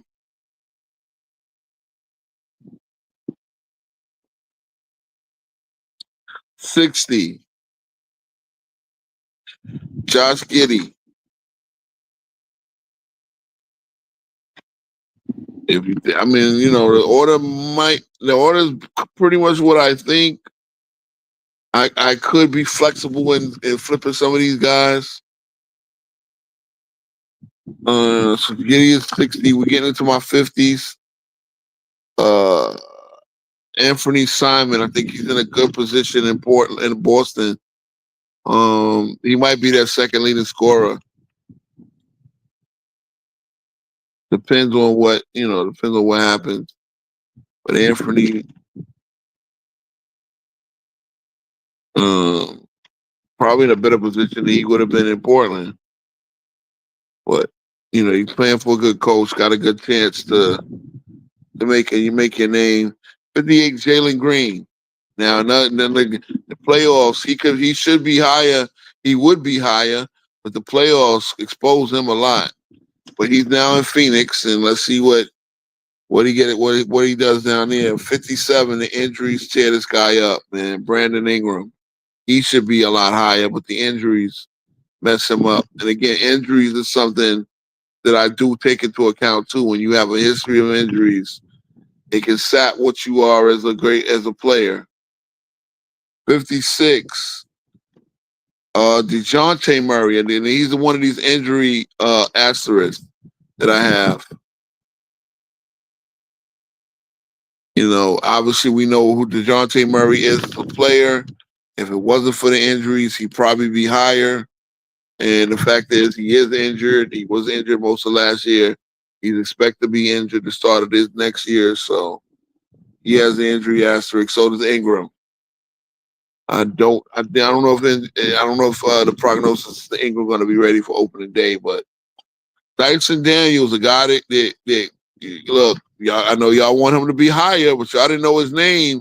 A lot of other people didn't know his name because he didn't really start. But he's the guy that's going to be rising on this list. 55 right now. He can go as high as 40, probably top 30 if he gets develops the rest of that offense. 54, my boy OG Anunoby. Another one. I was trying not to. Anunoby could be higher, and actually, if he continues to work on his offense, he will be higher. So top 50 arguable. As I get into the rest of my list, you'll see I got R.J. Barrett, the guy he was traded for, right ahead of him, and I think R.J. Barrett got a chance to see. He's like the second leading scorer on his team. But OG is like the third or fourth option. So you can say OG is the better player, arguable. 52. 52, I got Kobe White. Again, another chance with him and the Bulls, like with DeRozan and Levine out of his way, he got a chance to cook.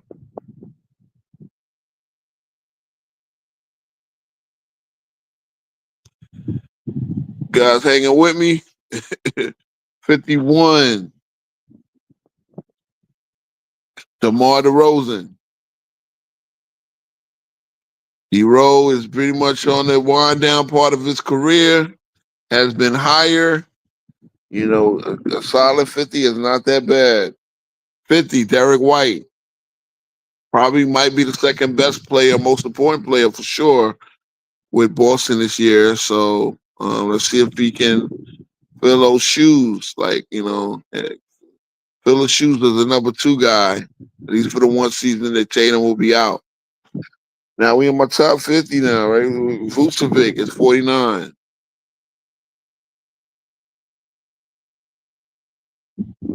Again, Vucevic is a nice player. Doesn't wind up on many successful great teams, but winds up on some decent teams. 48. Zach LaVine, another guy who, is what he is. Could be top 20 if he was winning. Could be top 20 easily if he was winning, but he doesn't win.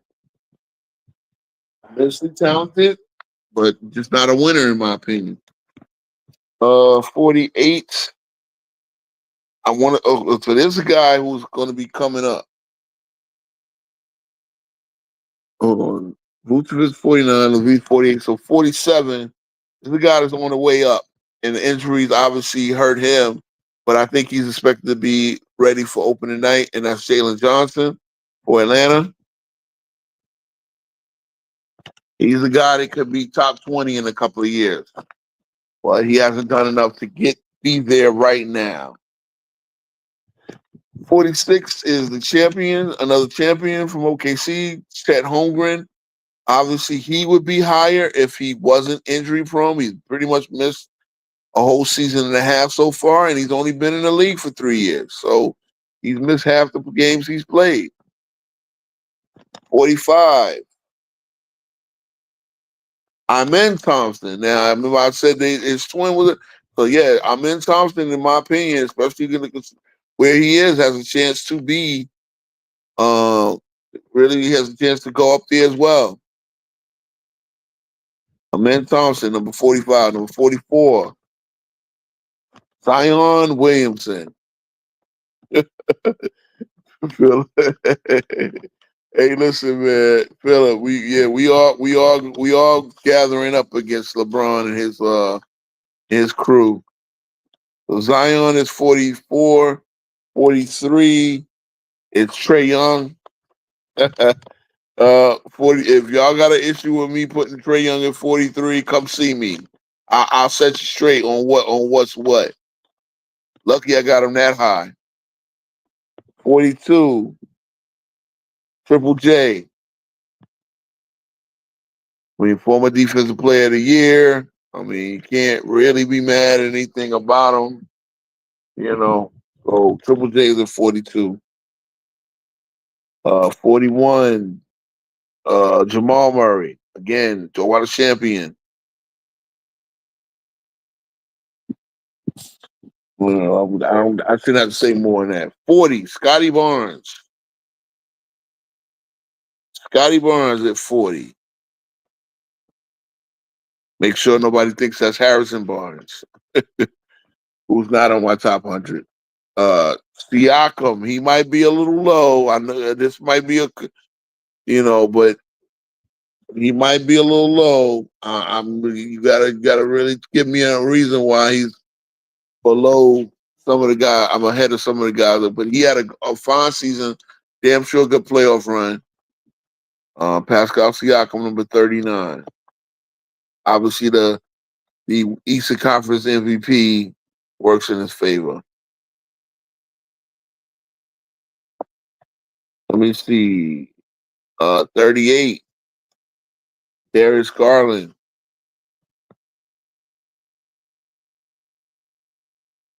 Can't get mad. Guys played on a 64 win team. The point guard. 37. You got Tyrese Maxey. Typing all this out, man. 36. Evan Mobley, the reigning defensive player of the year. On another high riser, guy that's rising up, still young. So is Garland, still young. Bam Adebayo, right ahead of him. 34 and 35. 34. It's going to get me in trouble. Devin Booker. I want to hear you, Booker lovers. Spicy P should be a little higher, possibly. Who's Spicy P? Oh shit, I didn't have Paul George there. Listen. Paul George is not in my. If you're talking about, if you talk about, I know you don't talk about. I know you don't mean Paul George, but Paul George is not in my top 100. That's amazing, right? But God is still in money at this point. I mean, come on. I mean, bro. Yeah, no. His days is over. We're gonna see E. Gibson. Desmond Bain at 33. Desmond Bain, 33. 32. Good get. His teammate, his former teammate at least, Ja Morant. Again, a guy who should be top 10. A guy who should be top 10, but he's in his own way. 31. Franz Wagner.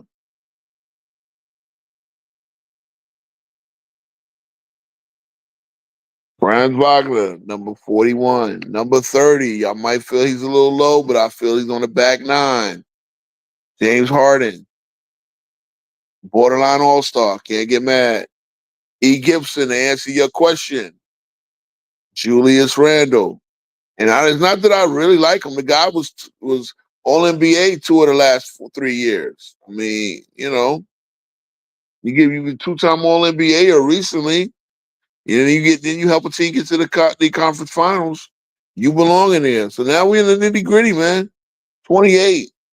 De'Aaron Fox. De'Aaron Fox, the lefty point guard out of for the San Antonio Spurs. 27. Kyrie. Again, with an asterisk. He's going to be hurt at the start of the season. He had a chance to come back and play.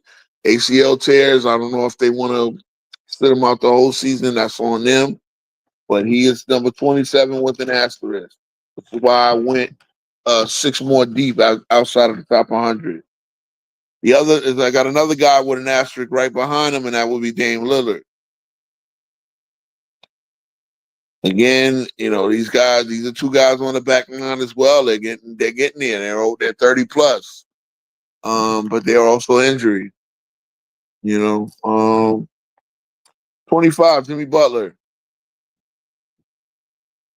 Obviously, Butler trade turned around the Warriors immensely this year.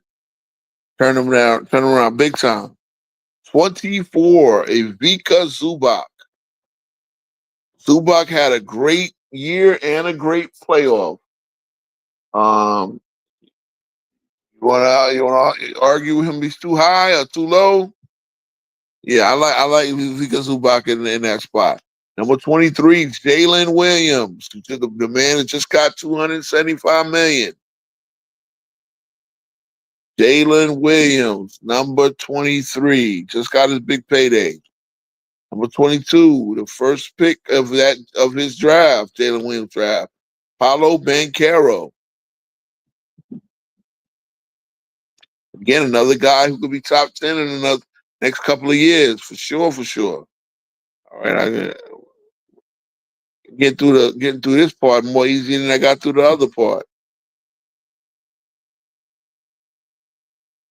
Yeah, I like single. So number 21, Mr. Another one on the back nine, and this is the beginning of the back nine, but he is on the back nine. Kawhi Leonard. Again, the injuries should be top 10, but the injuries. You're talking about a guy, and I don't have an asterisk because he is expected to play on opening day. Sengun, prime spot. Second best player on the Houston Rockets. Alperen Sengun is number 20. Number 19, LeBron James. Yeah. LeBron James, number 19. Yeah. We can argue that. That him being all NBA, listen, we can argue that. Are you ready to argue? You want to put LeBron in your top 10, and when they suck this year, don't tell me it's not his fault. 18, Another player with an asterisk. I don't know what Embiid's prognosis is, but it's always in question. Joel Embiid is number 18 with an asterisk. Number 17, Victor Wembanyama. Hold on. Oh, shit. I made a big boo-boo. I made a big mistake, man.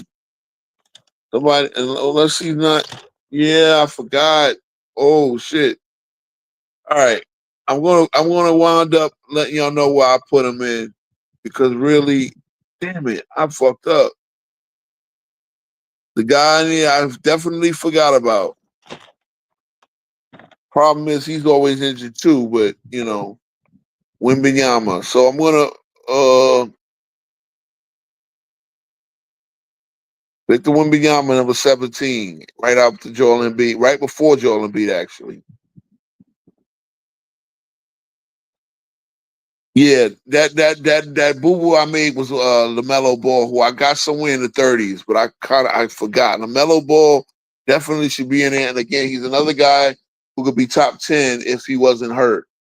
There's the next guy with the asterisk, Tyrese Halliburton.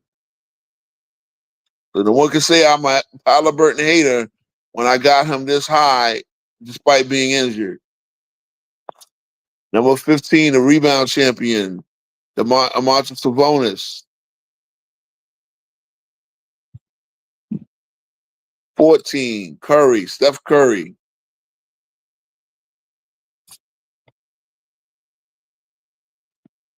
14, Steph Curry. Another guy on the back, the last few holes of the golf course. All right. Number 13 would be Cade Cunningham. Cade Cunningham, another riser. Guy who will be, not should be, will be in the top 10 very soon. Right now, he's 13. Again, he got to the playoffs, showed he was a little green. Number 12, Karl Anthony Towns. Karl Anthony Towns, number 12, ladies and gentlemen. Number 11, AD.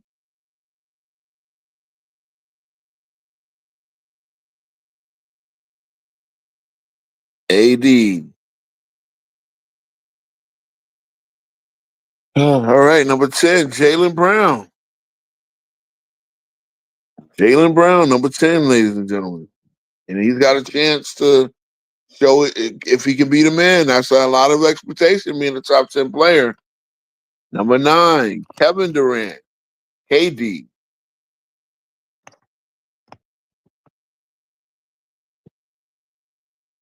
All right, number 8, Donovan Mitchell, the Spider.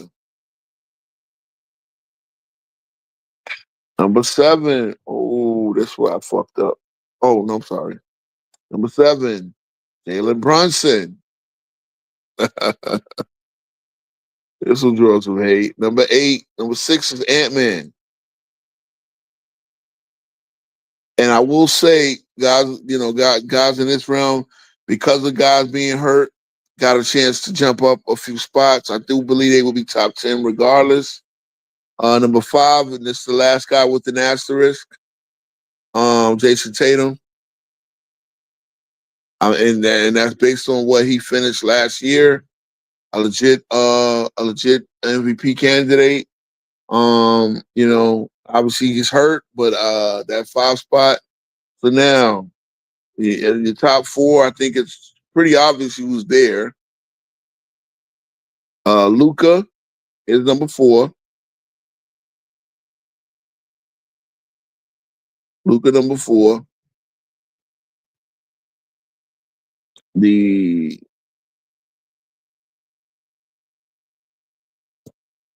number 3 would be the MVP, the reigning MVP, and the scoring champ.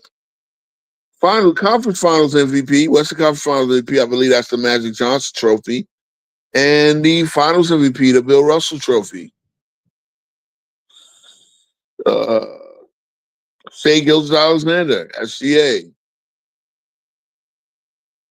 Number 2, the Greek Freak, And we all know but who I'm not gonna spell his name. It's my boy, but I ain't spelling his name. And we all know who is number one by elimination, the Joker, Nikola Jokic. All right. So anybody got problems with my top five? I mean my top 100. I know one place, and I gotta put in. Everybody will probably slide down a spot after I do this. But I'm putting LaMelo Ball, and I fucked up. I forgot LaMelo. I had him. I think I was gonna put him right. I put him right after Booker. So LaMelo Ball, one amendment. LaMelo Ball is number 35.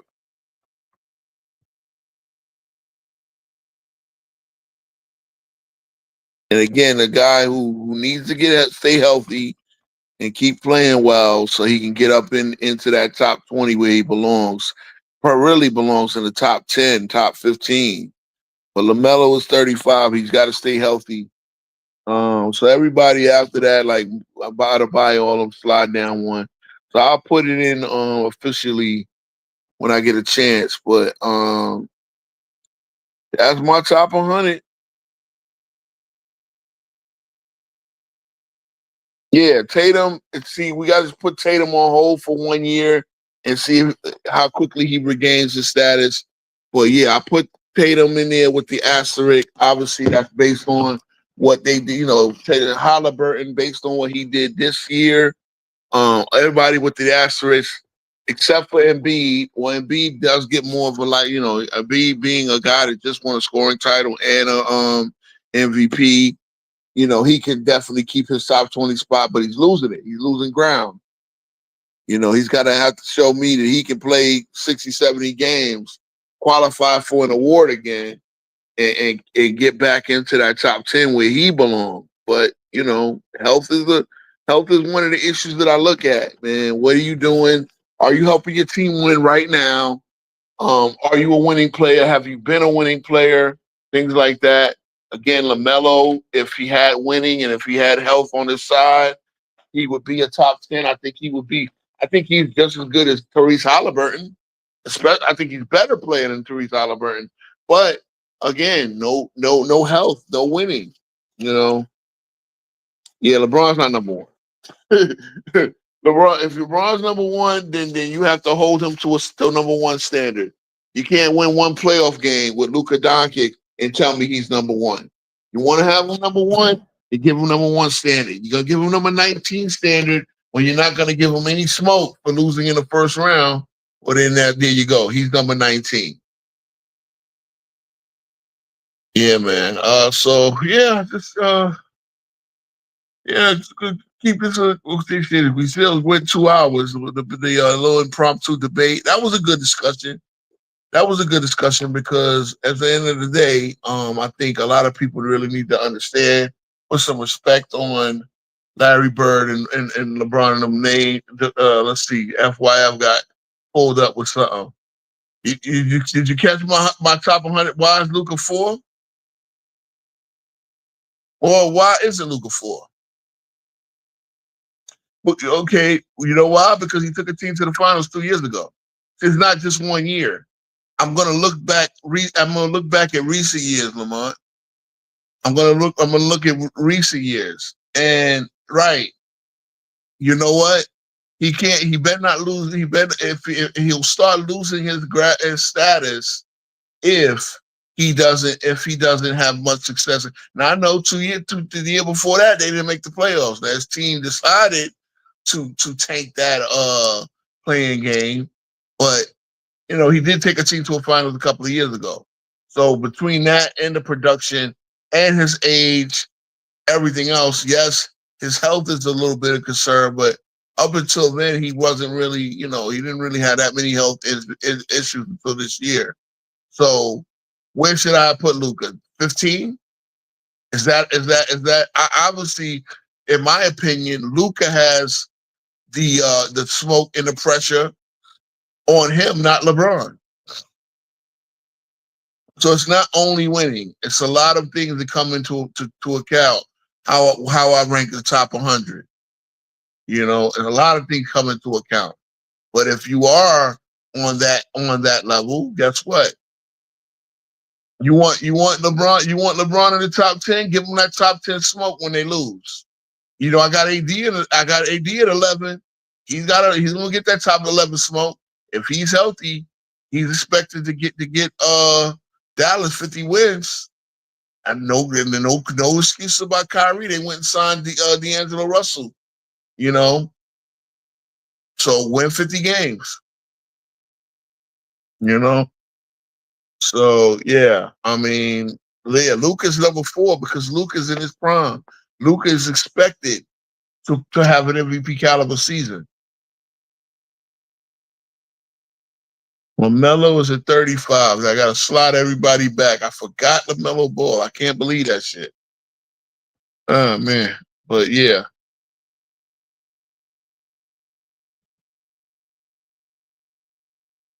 And I was right when I was about to break LaMelo down. I wound up getting caught up.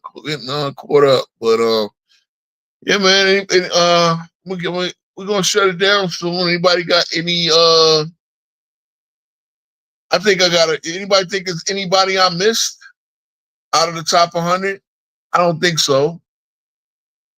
Yeah, I don't think I missed anybody. Like, nobody egregious.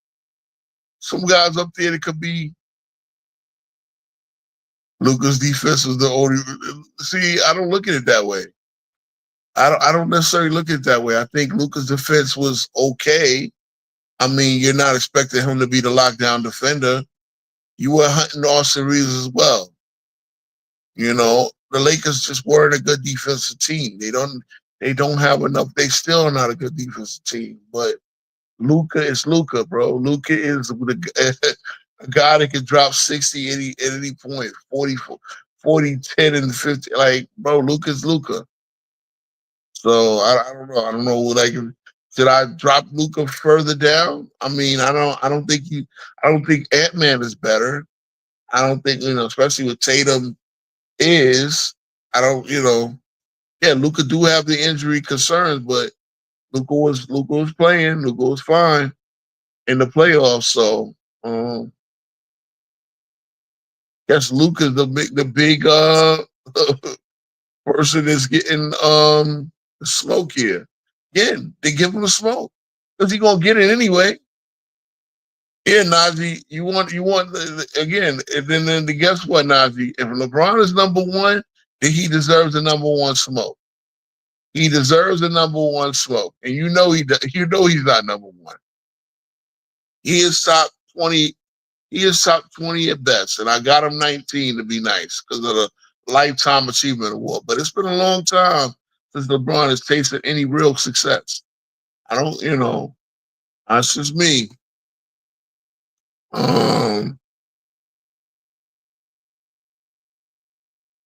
But yeah, I'm gonna hit up C-Dub if anybody, the link was dropped earlier. Oh shit, Ozzy Osbourne passed away. Damn. All right. Let's read my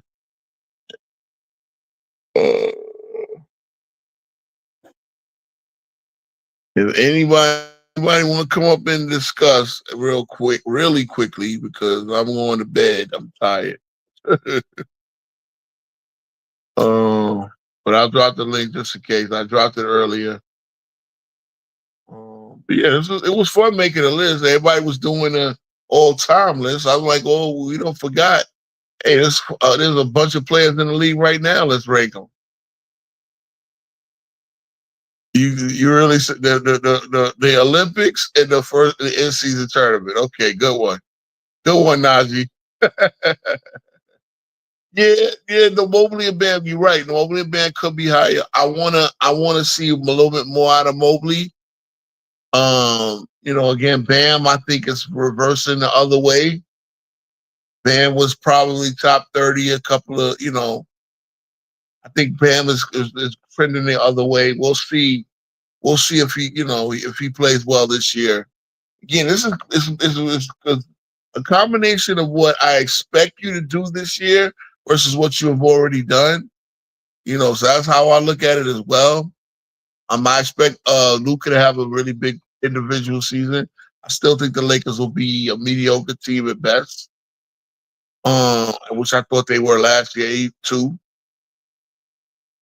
Paolo, you're right, needs to stay healthy.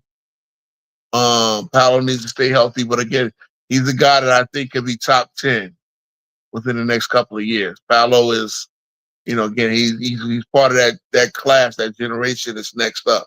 Remember, I have him at 22, right ahead of Jalen Williams, who had an excellent NBA Finals and just got his money. Paolo's about to get his money as well. I believe if he hasn't already. Chet just got his money. Isaiah Hartenstein could have been in there. He was like borderline. I mean, I don't think there's anybody I left out egregiously.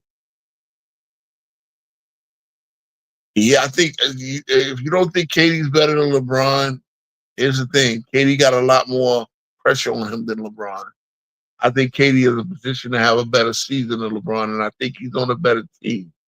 So again, if you want KD, you want LeBron in that top 10, LeBron, okay, be ready for that top 10 smoke. I'm giving him 19 because I don't expect much out of LeBron this year. This is the year I think LeBron is just going to chill. He's going to have his moments, but and again, he plays no defense. I don't know if he's going to be. I don't know if he's the guy that's going to be running through walls. Same way I don't think KD is either, but I think KD is in a situation with the team around him to have a really good season. So obviously KD would be like in the top 5, 10 if he wasn't on bad teams the way he was. Now he's on a good team. So I'm also looking at the fact that the team that you on and what we expect.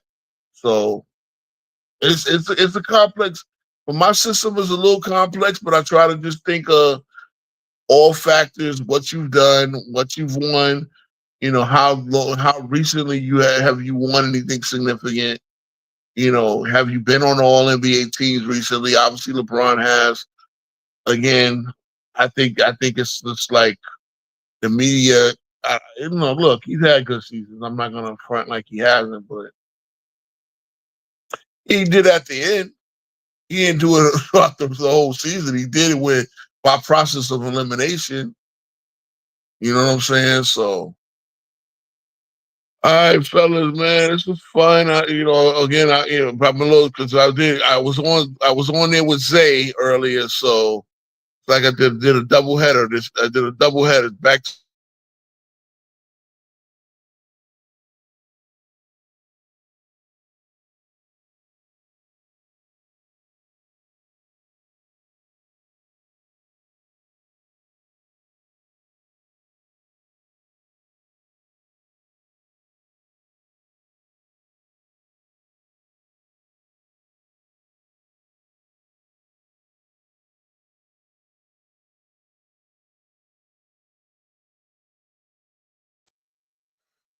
Yeah, man.